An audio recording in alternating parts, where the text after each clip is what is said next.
plaît, c'est décidément de mieux en mieux. Comment se faire connaître quand on est un jeune designer? Vous téléphonez à Sylvie Adiga, vous faites le 06... Ah non! Non, oui. Non, bon, alors sinon vous participez à un grand concours de design lancé par des grandes marques. Ça, c'est bien, ça. Oui, et surtout lancé par des grandes marques, mais avec à la clé, si vous gagnez le concours, l'édition probable du projet. Donc voilà pourquoi je parle de ce concours SINA Révélateur de talent qui a été créé il y a une dizaine d'années, qui a été rejoint par Marie-Claire Maison. Donc ça veut dire qu'en plus vous avez un relais presse. Ça veut dire que pour les jeunes designers, c'est une plateforme incroyable pour pouvoir s'exprimer et montrer son travail. Il faut être designer professionnel, il faut avoir des critères, avoir déjà fait quelque chose. Il faut avoir moins de 30 ans. Il faut être plus ou moins dans une école, être passé par des grands studios de designers. Souvent, ceux qui ont gagné ont travaillé avec les plus grands de la French Touch. Donc voilà, il y a quand même, enfin même pas souvent, non, c'est même pas vrai. Le projet est jugé par un jury.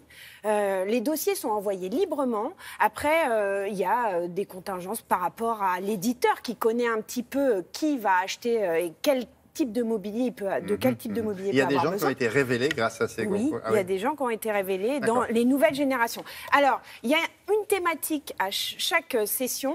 Là, c'était revisiter. Alors, revisiter, ça veut tout dire. C'est vrai que c'est un thème un petit peu large. Ben, revisiter, c'est aller chercher dans les codes du passé. C'est aller chercher aussi dans l'usage, mais le remettre au goût du jour et retrouver un petit peu le lien avec aujourd'hui. Alors, nous sommes allés à Briord, dans l'usine, à Briord, dans l'Ain. C'était loin. Bon, c'est pas New York, mais bon. Non, et donc, ça aussi, j'aime bien ça. C'est moins cher. C'est de ma faute encore.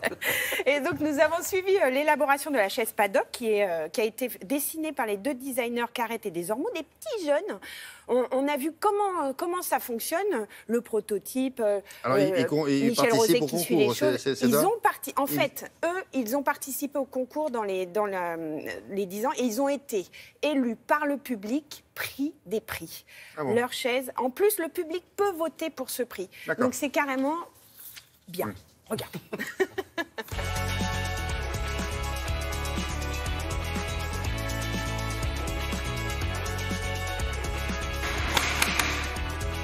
Le concours SINA Marie-Claire Maison est pour nous une évidence puisque depuis toujours nous suivons la jeune création, les jeunes designers. La rédaction s'y intéresse depuis 50 ans maintenant.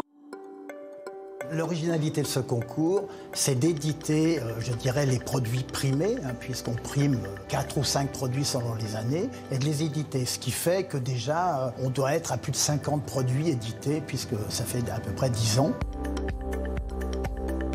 C'est une chance folle pour ces designers qui finalement voient leur production et leurs rêves, leur travail, qui rencontrent un public. C'est ça l'intérêt de ce concours. La chaise Paddock de Carrette et Desormeaux, elle a ce côté extrêmement accessible et en même temps confortable, une pureté de ligne. On a la chance d'avoir des bureaux d'études qui nous permettent de faire du prototypage selon la difficulté. Ça prend un certain temps. Donc, par exemple, Carrette et Desormeaux, le produit nous paraissait très simple et en réalité, il l'était beaucoup moins. Ça a pris du temps avec eux pour, même à un moment, on a cru flancher. Les développeurs nous ont suggéré non pas de faire un assemblage complètement en bois, mais d'ajouter un squelette en métal.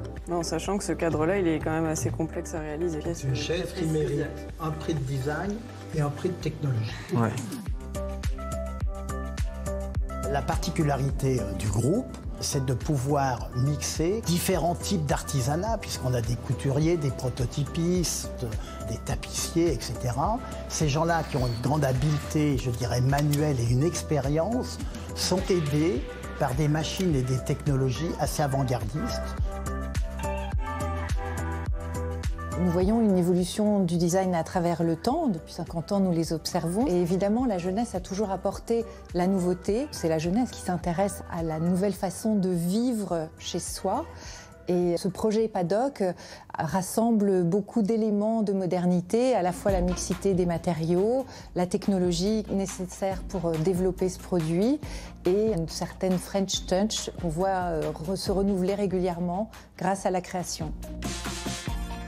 Le fait d'avoir employé des designers il y a maintenant 40 ans nous a permis d'exporter beaucoup plus rapidement que la moyenne de notre profession.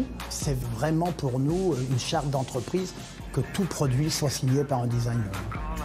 Cette jeune génération nous permet d'aborder des sujets qu'on n'aborderait pas avec, je dirais, les designers confirmés. Donc si on veut savoir quels sont les lauréats du prochain concours, il faudra regarder le partenaire. Mais surtout, si vous êtes jeune designer, inscrivez-vous au prochain concours. Parce que vraiment, c'est la possibilité de réaliser ses rêves. On peut encore le faire là? Oui, là en ce moment, parce que ça va être l'année prochaine. D'accord. Enfin, oui, c'est ça. Et si vous êtes dans le sud de la France, à Aix-en-Provence plus exactement, et que vous avez envie de voir des belles choses, je vous conseille le salon Vivre Côté Sud. C'est très art de vivre à la française et art de vivre comme dans le sud, avec des objets, tout pour les jardins. Enfin bon, c'est un très bel événement. Merci Je peux pas y beaucoup. aller, bon bah tant pis. Non, dans le sud, J'ai pas le temps. beaucoup Non, trop j'ai pas loin. le temps. Dans l'Ain, c'est le maximum pour vous. Ah non, arrêtez, Sinon, moi deuxième étage, c'est bien. Je fais la France entière. Hein. Allez,